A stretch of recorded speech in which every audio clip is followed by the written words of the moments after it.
Good morning, everyone. Hello, beautiful people. I hope all you are doing well. I am Shipra, ma'am, and during this pandemic, I have realized that many students are facing problem for learning things, new things. They are not able to learn as they are not able to go to the schools. So I have started this video tutorial channel for make them easy to understand the content and to understand the topics of the related subjects, so that during this pandemic they can easily learn.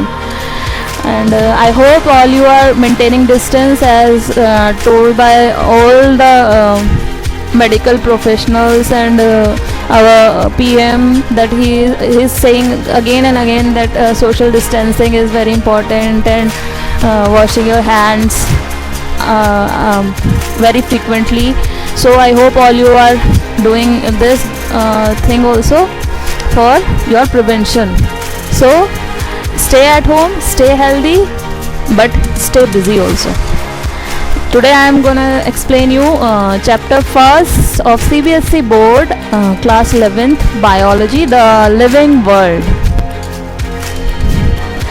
The topic to be covered in this chapter, what the content is given in NCERT book, and which is important, which are the important topics of this chapter are characteristics of living organism. You all know about living organism. You know the differences very well about the non-living things and the living things. So before starting the major topics, we have to start this characteristics of living organism. Diversity in living world.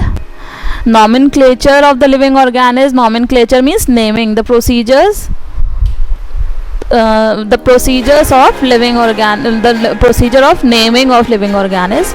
Then the taxonomic categories.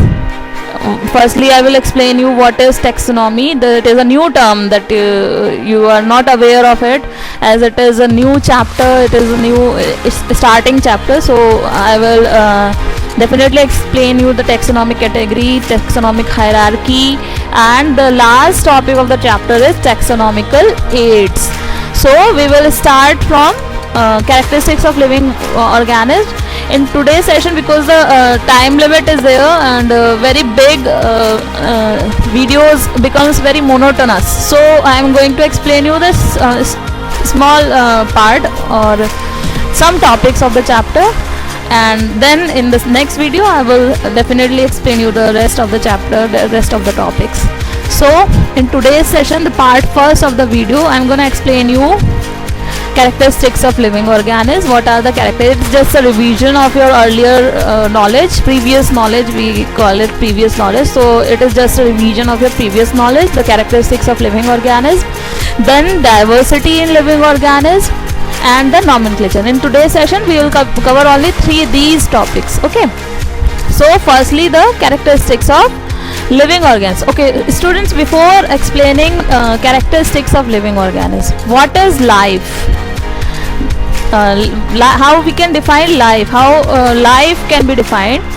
So life can be defined as a unique aggregation of molecules, and these molecules have the tendency to express themselves through various chemical reactions, collectively called the metabolic reactions.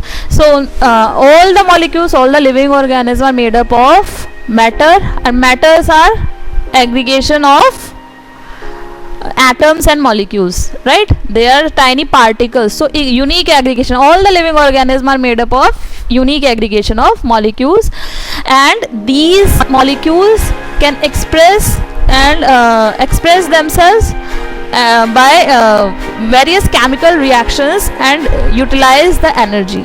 So all the reactions which are occurring in day-to-day life, like many life processes like respiration, excretion, all these are the life processes, and in these processes what is happening, new molecules are forming, and the old ones are breaking down to produce energy. So life, how can we define life? Life is an aggregation of unique molecules which have the ability to express themselves through various chemical reactions to produce and utilize the energy.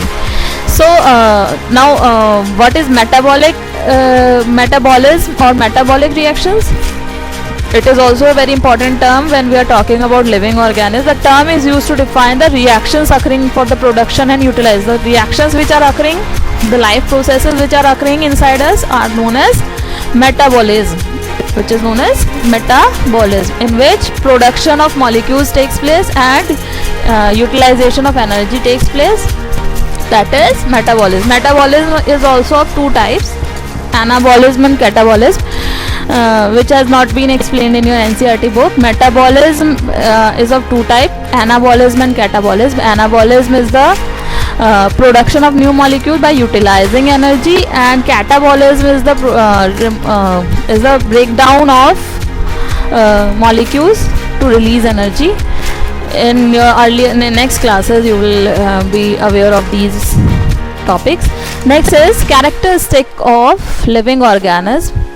First most prominent characteristic is growth. What is growth? It is the increase in the number and the mass of cells by cell division. Okay, so all living organisms has the capacity to grow. They increase by body mass or increase in number. In plants, the growth occurs continuously throughout their lifespan, but in animals what happens? The growth is only up to the certain age. However, cell divisions takes place. Cell divisions and loss of new replacement of old cells takes place in animals throughout the life. But growth, the term growth is only for certain age. Only for certain age in animals. So next is, so what is growth? Growth is the increase in number or mass of the cell of an organism. So it is a prominent or the most important characteristic feature of living organism. Next is reproduction. What is reproduction? In living organisms, reproduction means the formation of new individual from their parents. It is the only characteristic feature which it is the most important characteristic feature which is very much prominent in living organisms, as they can produce organism of their own kind. Okay, there are various processes. There are sexual reproduction, asexual reproduction, there are binary fission. बहुत सारे methods से organism reproduce करते हैं. Next is metabolism. As I have told you earlier, a variety of biochemical changes are constantly occurring in living organisms, leading to the formation of interconversion of chemicals. It is the interconversion, production, breakdown, utilization of energy, production of energy. So it is a interconvertible reaction. So all the reactions occurring in the human body is metabolic process. Next is cellular organization. All the living organisms are made up of cells. And what is cell? Cell is the basic structural and the functional unit of all organisms. Non-living things do not have cellular organisms, so it is also a prominent characteristic feature of living organisms. Another one is consciousness. It is the awareness of one's environment, action and intentions. It is present in all living organisms. Human beings sense the environment through sense organs. What are the sense organs we have? We have 5 sense organs. You know them very well. I am not going to name them. Plants respond to external factors like light, temperature, water, pollutant and other organisms. In both plants and animals, photo period, duration of light affect the reproduction in seasonal breeders. So human is the only organism has self-consciousness, that is awareness of himself. Therefore consciousness is the defining property of all living organisms. So these are the basic characteristic features of living organisms which differentiate them from non-living ones. Another next topic of the chapter is diversity in living organisms. What is diversity? There are millions of varieties of living organisms around us. In our day-to-day life, we can see various types of organisms in the world around us. Therefore, there are also many organisms that we cannot see without our naked eyes and which have not been identified yet. So, all these organisms shows a variety. So they are found in a varied habitat like mountains, oceans, forests, lakes, deserts, and even at hot water springs also. So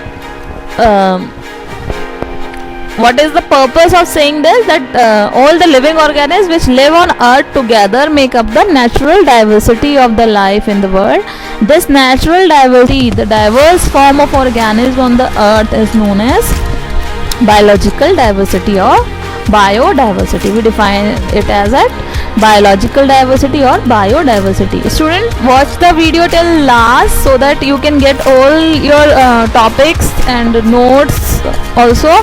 Side by side you are getting your notes also. You can take the screenshot of this page and note it down in your copy so that you will be able to learn these terms. Then now diversity, the number of species identified till date and studied is 1.7 to 1.8 million. So how much variety of living organisms is there on the earth? So it is called the diversity of living world. Next term is taxonomy. Okay, as I have told you earlier that I will explain you what is taxonomy. So firstly I am going to explain you the taxonomy, then we will cover the nomenclature part. The systematic arrangement of organisms that includes characterization, identification, nomenclature and classification of organisms is called taxonomy. Student, why is there the need of all these things? इसकी ज़रूरत क्यों पड़ी? Why is there the need for characterization, identification, nomenclature and classification of organisms? For identifying, for knowing how many organisms are there, the varieties, to know ourselves, to know other organisms which are around us, we need to do all these things: characterization, also identification, nomenclature and classification of organisms have been started. So this what is systematics? It is a branch of science. It all comes in the science which is known as systematics, branch of science that deals with identification, nomenclature, classification and evolutionary history of an organism. How we people are human beings have evaluated, how other organisms, we have evaluated from monkeys. So how other organisms have been evaluated. So to study these things, systematics is being used. The systematic includes the evolutionary history along the taxonomic characteristics of organisms. The term taxonomy was first introduced by A.P. de Candolle in 1813. Another term which is important, sometimes it comes in your exams, the word is neo-systematics. It is a concept of systematics that consider a species to be the product of evolution. This concept was developed by Julia Huxley in 1940. It takes into consideration all the known characteristics of organisms and all the known evidences from different fields of biology to get the evolutionary relationship between the organisms. Neo-systematics have been used. How we are related to monkeys and how other organisms is related to other organisms, like systematics, neo-systematic is used. So your next part of the chapter is Identification. What is identification? I have used these terms in taxonomy to identification, classification, characterization. What are these terms means? These terms are also new for you. Identification is to determine the exact place or position of an organism in a set of plan of classification. There are classes. All the students are divided into classes. You people are in 11th class. You have a particular characteristic, particular age, right? So you people are in 11th class. Another people are in 10th. Why they are in 10th? Because of a particular age. So the classification is there. The same on the basis of the characteristics, animals are also classified, and to identify their classification, identification is takes place, in which we identify the characters of a particular organism. It carried out with the help of taxonomic keys, which you will study in the last of the chapter. Next, classification. It is the placing of an organism or a group of organisms in a category according to the particular system, in a conformity with the nomenclature system. The nomenclature system, which I am going to explain you in the next slide. So classification includes placing of organism or a group of organisms in a category. Understood? Why animals like cat, lion, tiger, leopard are in the same category because of their some common characteristics. They are different, but they have some common characteristics. So classification is that characterization, the understanding of characters of an organism. What are the characteristics of organism? What are the characteristics of organism, like external and internal structure, morphology, anatomy, cellular structure, physical structure, the structure of cell, which is known as cytology, developmental procedure during their fetal stage, what are their characteristics, and ecological information, that is the evolutionary history. So characterization to identify the characters of organism. The next part and the last topic of today's session is nomenclature of living organisms. What is nomenclature? Firstly, I am going to define you what is nomenclature.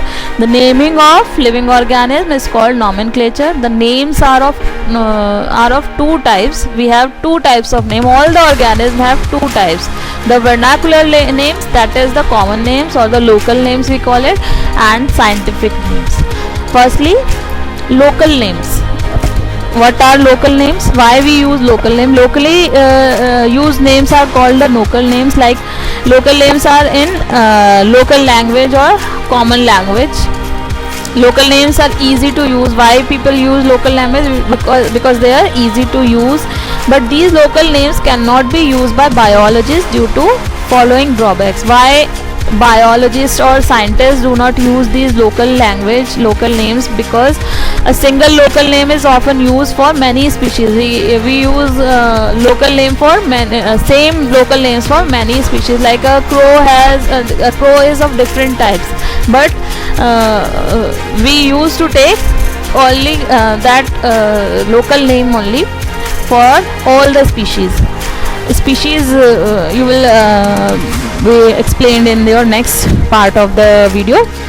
The local names sometimes lead incorrect meaning about the organism. Incorrect meaning is there also. It is just a local name which is convenient for the localites, so it has been used, but it may be incorrect. Different local names are used to recognize an organism in different regions of country or world. These local names are also vary with the language variation is there. Local name in one language is different from other language. So these are the some basic drawbacks. Why scientists? Because science requires precision, accuracy is required in science. So these are the basic drawbacks of local names. Now the scientific names. What are the scientific names? These are the names given to the organism by biologists based on agreed principle and criteria. Biologists has given these names approved by worldwide. The names have been approved by the whole world. the names of that organism is given by the biologists. These names are known as scientific names. These are acceptable all over the world, globally acceptable. To accomplish this, certain international codes have been established. The codes are International Code of Botanical Nomenclature. These are the codes given by the international biologists, and name have been given by these according to these codes: International Code of Botanical Nomenclature, International Code of Zoological Nomenclature, International Code of Viral Nomenclature, International Code of Bacteriological Nomenclature, or Nomenclature of Bacteria. So these are the bodies, international bodies, which are looking after for these scientific names. The binomial nomenclature. All the biologists follow this binomial nomenclature for naming an organism, which is globally accepted. Sir Carolus Linnaeus has discovered this binomial nomenclature system, and for all the living organisms, all the plants and animals, he is the founder of binomial system, we can say. In binomial nomenclature, each scientific name has two components. Every organism have two names, local and scientific name. And in scientific name, every name has two component, that is the generic name genus and the specific name species. For example, mango.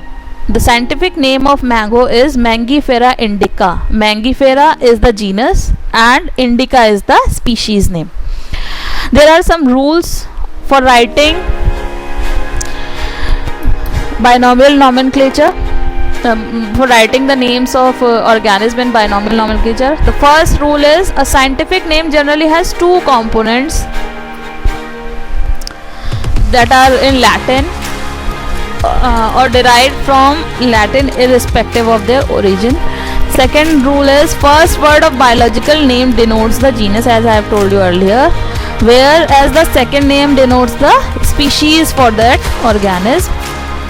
Names are printed if we are printing the names, they are in italics. We have to print them in italics. You know what is italics. Or when handwritten, they are separately underlined to indicate their Latin origin, and we need to underline when we are writing that separately. When we are writing the scientific names, we will underline them separately. There are two names, genus and species, and we will underline both separately. Genus name starts with capital letter and specific name starts with small letter. The scientific name, the first part of the scientific name will be started with capital letter, and the species name, the second part of the scientific name, will be started with small letters. The names of author is written in abbreviated form after the species name, and it is printed in Roman. We also write the author's name in abbreviated form after the species name in Roman. Each taxonomic group can have only one correct name.